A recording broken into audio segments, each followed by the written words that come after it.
So my name is Judy Mitrani-Reiser. I'm an assistant professor at Johns Hopkins University. I'm a little bit strange because I'm in the Department of Civil Engineering as well as emergency medicine. So you can see why my topic is on healthcare facilities today. I wanted to thank PEER and EERI for their continued support of my work. And it really was a pleasure being out in the field with the team that we had.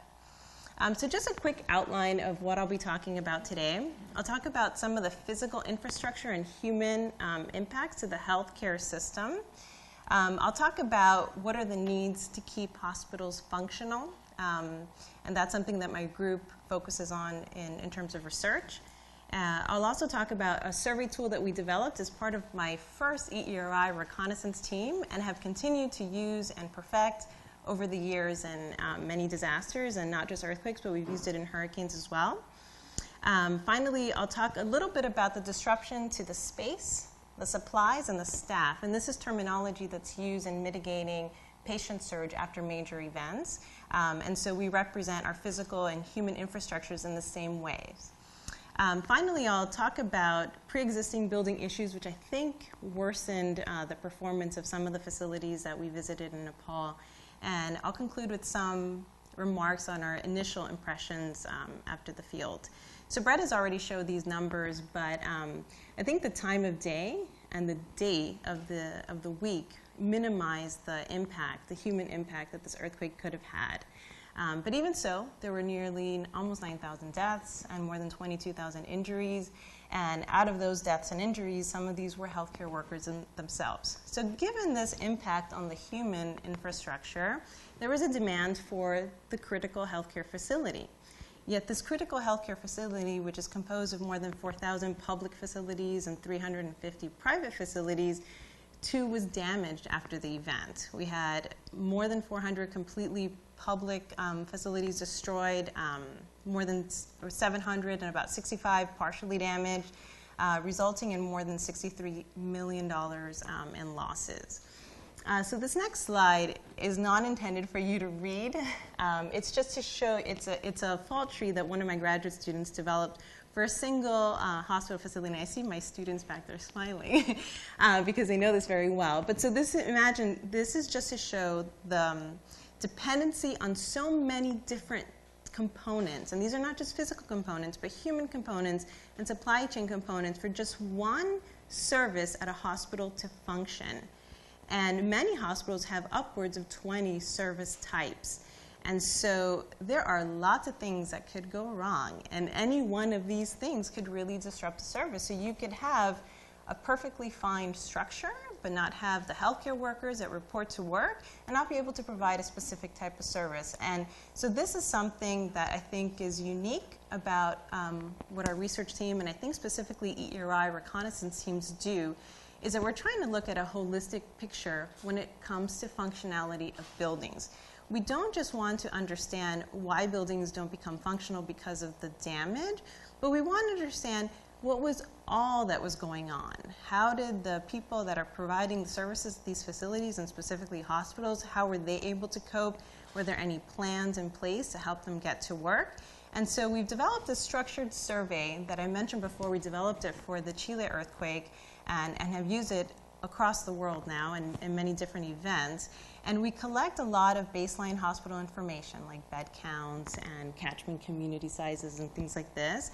In addition to that, we also collect information on the damage to the physical infrastructure, so structural components, non-structural components, utilities, medical equipment. And finally, we look at staff response and we look at supply chain issues, because all of these components together really provide all the key components for hospitals to function after an event. And so we took a multidisciplinary team out there. We had 3 engineers from EERI and NSET, 1 physician and a disaster expert from my home university, 2 additional engineers from NSET and from the Ministry of Health. And here are just some photos of us out in the field. And out in the field are these locations. So the hospitals that we visited are the little squares with H's. And so we focused a lot in the Katmandu Valley. And the reason for that is a lot of the big regional hospitals happened to be there. And so they were really interesting, and we wanted to investigate them. And we also tried to go out once during our 7-day stay. And so we went out towards the first epicenter of the first event, to the Gorkha district. And we visited one district health facility, one health post, and one primary health center. All right, so this kind of structural damage that we saw is not very different than what you've already heard here today. I don't think that because they were healthcare facilities, it performed any different. What was very different about the healthcare sector is that there's a lot of money coming from foreign countries, a lot of outside influence. And so if you would like in one event to study the building codes of many different countries, I would go to Nepal and look at their hospitals. Because you could look at hospitals designed and built by the Japanese. You could look at hospitals designed and built by the Indians. You look at hospitals designed and built by the Chinese. It's actually fascinating. It was such an amazing physical laboratory. And so we didn't see anything unexpected. We had a few very good examples of how structures should perform, and that was thanks to the Japanese. And so we saw a lot of buildings with simple plans that performed well, and lots of buildings that grew over time that performed very poorly. Here's one example.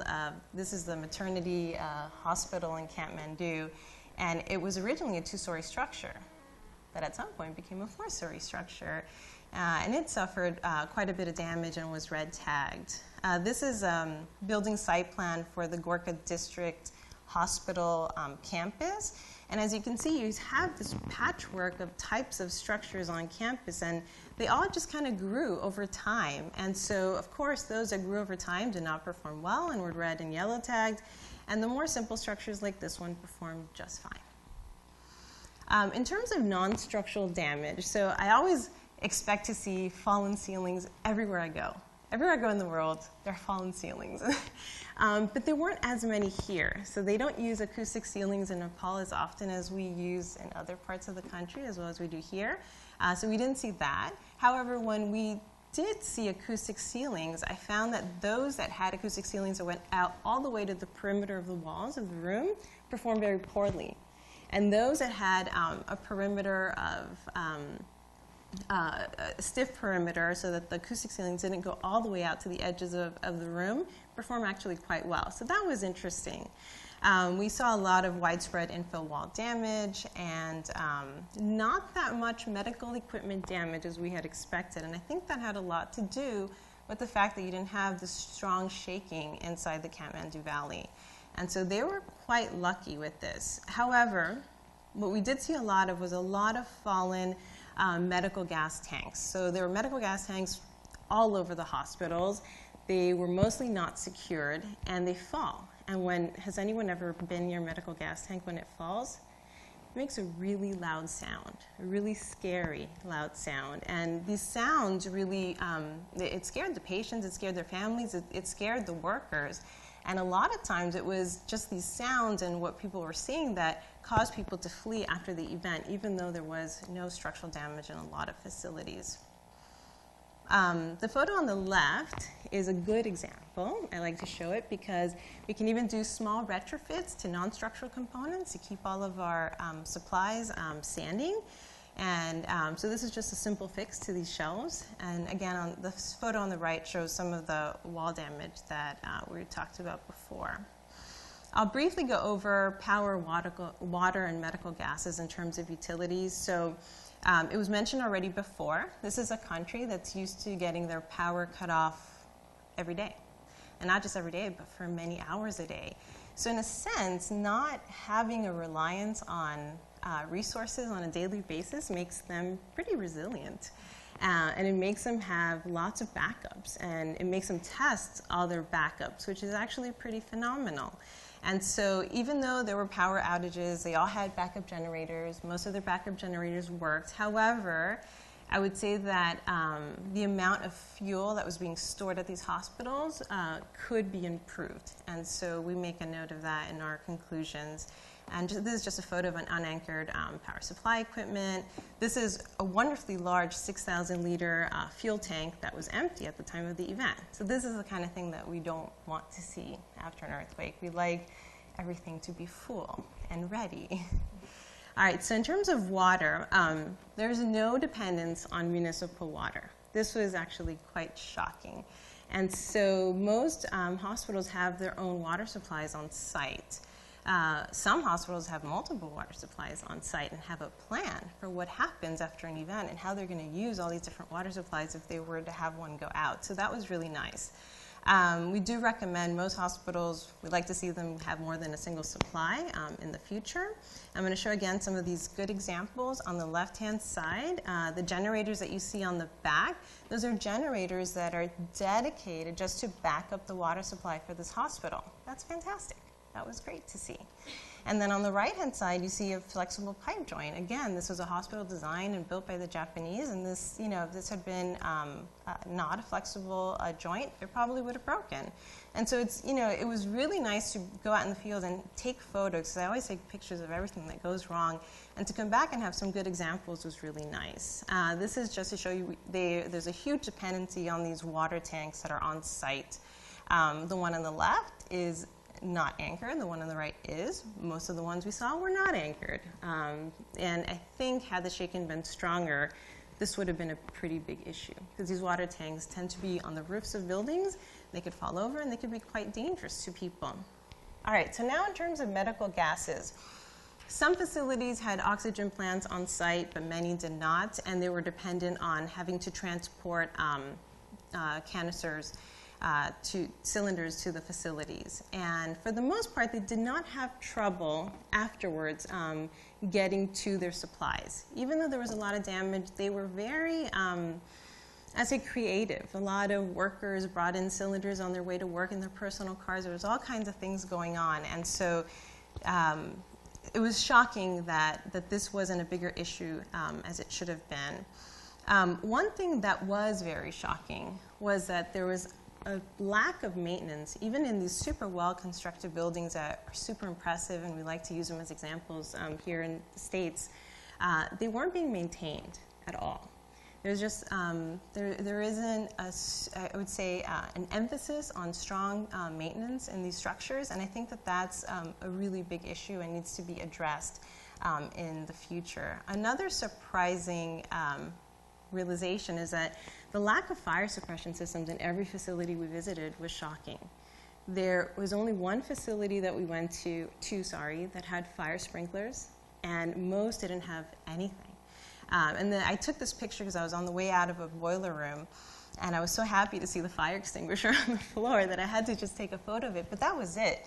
This was the fire suppressant system for this entire facility.